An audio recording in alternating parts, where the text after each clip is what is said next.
No no break break থামাও break. দেখে নিশ্চয়ই বুঝতেই পারছেন আমি সাইকেল চালাতে পারি না, কিন্তু আমার অবস্থা তখন পড়েছি মোঘলের হাতে, খানা খেতে হবে সাথে। শাড়ি পরবো বলে রুমে ঢুকেছিলাম, টোকা শুনে বের হয়ে দেখি তিনি সাইকেল নিয়ে হাজির। সাইকেলে দ্বীপ ঘুরবো বলে তখনই সাইকেল চালানো শিখতে হবে। কতবার যে পড়লাম তার কোনো ঠিক নেই, তবে শেষটা কিন্তু দারুণ ছিল। দ্বীপের শেষ মাথায় নাকি একটা লেক আছে, চলুন ঘুরে আসি দারুচিনি লেক।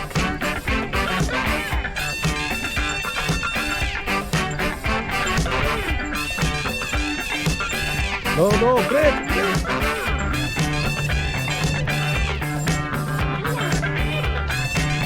ওদিকে বামে। আচ্ছা ডানে একটু যান। তাই ওকে ওকে কাট।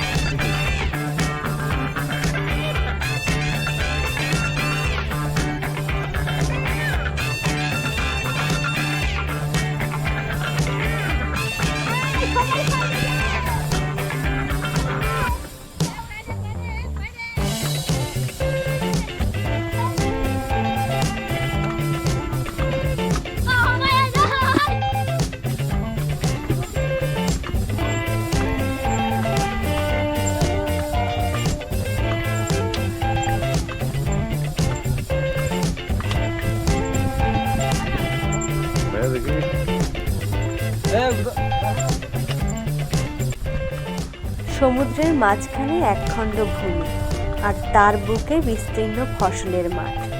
সেই মাঠের মাঝে কাঁচা রাস্তায় সাইকেল চালিয়ে যাওয়া, সে এক দারুণ অনুভূতি।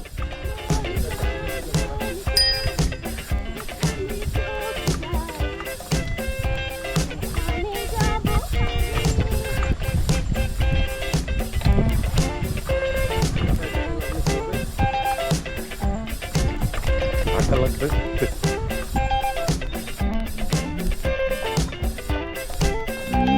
My God.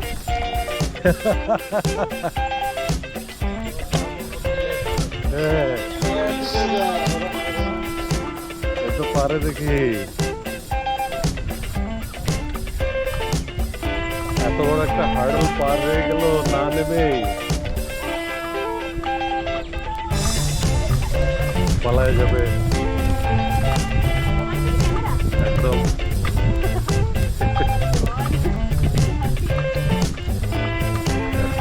ঐতিহাসিক কাজ হলো এটা, একটা ঐতিহাসিক একটা কাজ হলো আজকে।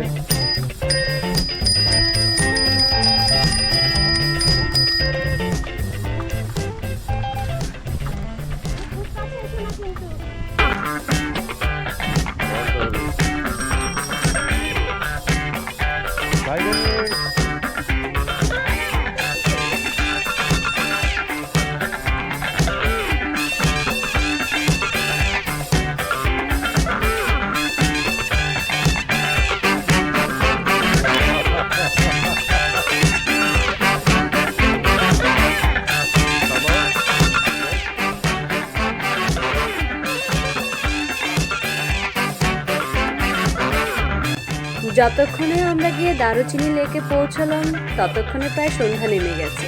আমরা সবাই ছবি তুলছিলাম। লেকের পাড়েই হঠাৎ একজন লোকের সঙ্গে দেখা, তার বাড়ি ঠিক লেকের উল্টো পাশে। কথা বলতে বলতে তিনি আমন্ত্রণ জানালেন তার বাড়ির ভেতরে যেতে।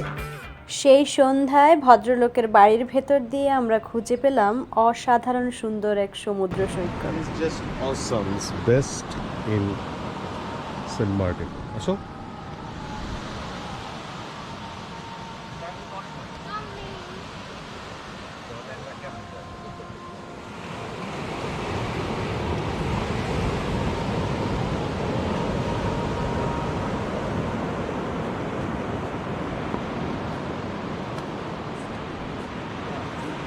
Vookatta.